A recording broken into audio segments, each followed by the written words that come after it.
Cabinet will happen soon. Whenever I was being called, I will go. They are very busy with this other work. Everything is on cards. We will do it. Sir, how do you see the developments which are happening? Today, the country is on a crossroad.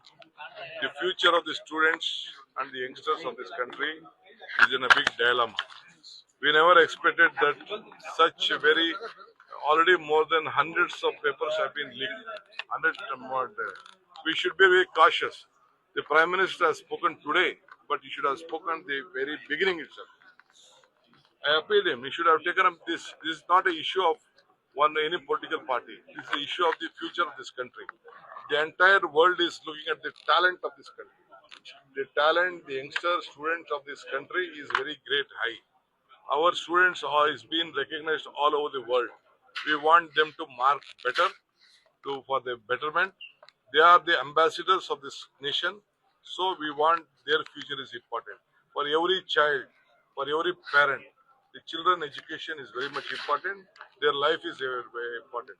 It is the duty of every government to work in a transparent model and give them the best quality education and see that the exams, whatever is being conducted, should be transparent and the culprit should be taken into accountability and there should be responsible. Is government trying to safeguard Dharmendra Pradhan? There is no question. There is no question of safeguarding anyone. All heads shall to go over. ನಾವೆಲ್ಲ ನಮ್ಮ ಮಕ್ಕಳ ಭವಿಷ್ಯದ ಬಗ್ಗೆ ನಾವು ಪ್ರತಿಯೊಬ್ಬರು ಕೂಡ ಚಿಂತೆ ಮಾಡಬೇಕು. ಸುಮಾರು 100ಕ್ಕೂ ಹೆಚ್ಚು ಸಂದರ್ಭದಲ್ಲಿ ಪೇಪರ್ ಲೀಕ್ ಆಗಿದೆ. ಈಗ ಇಡೀ ದೇಶದ ಯುವಕರು ಮತ್ತು ಇಡೀ ವಿಶ್ವ ನಮ್ಮ ಭಾರತದ ಯುವಕರ ಭವಿಷ್ಯದ ಬಗ್ಗೆ ಯೋಚನೆ ಮಾಡ್ತಾ ಇದ್ದಾರೆ. ಯಾಕೆಂದ್ರೆ ಇದು ಭಾರತ ಟ್ಯಾಲೆಂಟ್ ಹಬ್. ನಮ್ಮ ಟ್ಯಾಲೆಂಟ್ ಇರೋದು ನಮ್ಮ ಭಾರತದಲ್ಲಿ. ನಮ್ಮಲ್ಲಿರುವಂತಹ ಟ್ಯಾಲೆಂಟ್ ಇಡೀ ಪ್ರಪಂಚದಲ್ಲಿ ಎಲ್ಲೂ ಇಲ್ಲ ಅನ್ನೋದು ಎಲ್ಲರೂ ಕೂಡ ಒಪ್ಕೊಳ್ತಾರೆ.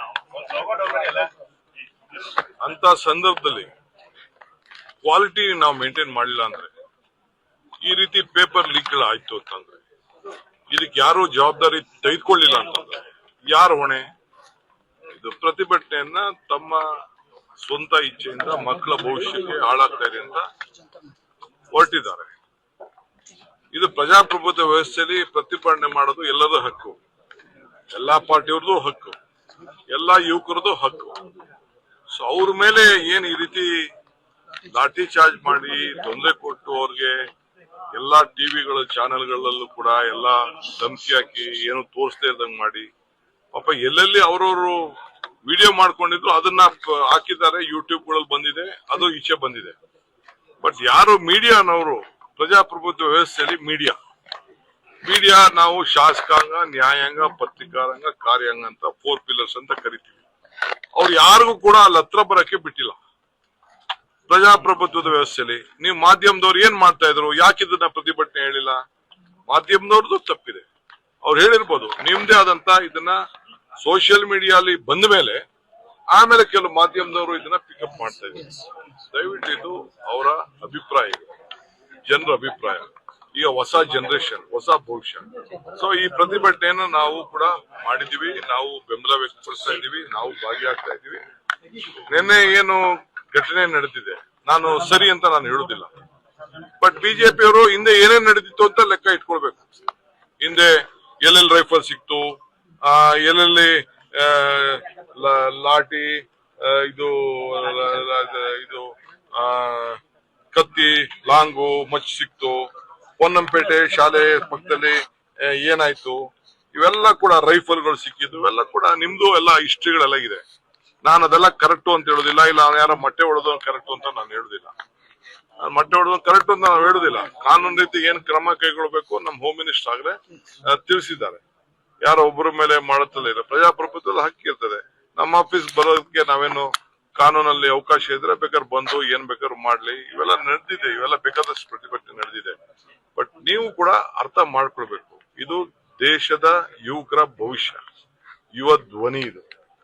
ನಾವು ಇದಕ್ಕೆ ಅವ್ರು ಯಾರಿಗೂ, ನಿಮ್ಮ ಮಕ್ಕಳೇ ಅಲ್ಲಿ ವಿದ್ಯಾಭ್ಯಾಸ ಮಾಡ್ತಾ ಇದ್ದಾರೆ, ನಿಮ್ ಮಕ್ಕಳಿಗೆ ಭವಿಷ್ಯಕ್ಕೆ ಹಾಳಾಗ್ತಾ ಇದೆ.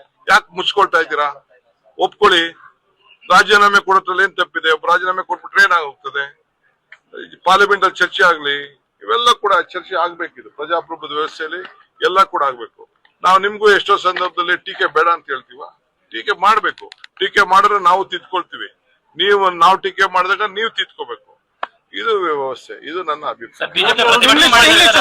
ಸರ್ ಇಂಗ್ಲಿಷ್ ಆನ್ ಇಂಗ್ಲಿಷ್ ರಾಜ್ಯದಲ್ಲಿ ಕೊತ್ವಾಲ್ ಆಡಳಿತ ನಡೀತಾ ಇದೆ ಅನ್ನುವಂತ ಆರೋಪವನ್ನು ಮಾಡಿದ್ದಾರೆ.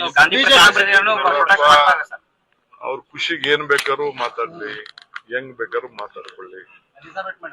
ನಾನು ಈ ಸ್ಥಾನಕ್ಕೆ ಬರ್ಬೇಕಾದ್ರೆ ಒಬ್ಬ ವಿದ್ಯಾರ್ಥಿ ನಾಯಕನಿಂದ ಹಳ್ಳಿಲಿ ಹುಟ್ಟೊಬ್ಬ ಮಗ, ಅಲ್ಲಿಂದ ಬಂದು ಇಲ್ಲಿವರೆಗೂ ನಾನು ಬೆಳೆದಿದ್ದೀನಿ. ಎಷ್ಟು ಪರಿಶುದ್ಧವಾದಂತ ರಾಜಕಾರಣ ಮಾಡ್ತಾ ಇದ್ದೀನಿ, ಪರಿಶುದ್ಧವಾದಂತ ಆಡಳಿತ ಕೊಡ್ತಾ ಇದ್ದೀನಿ. ಅದನ್ನ ಅವ್ರ ಕೈಲಿ ಸಹಿಸ್ಕೊಳಕ್ ಆಗ್ಲಿಲ್ಲ ಅಂದ್ರೆ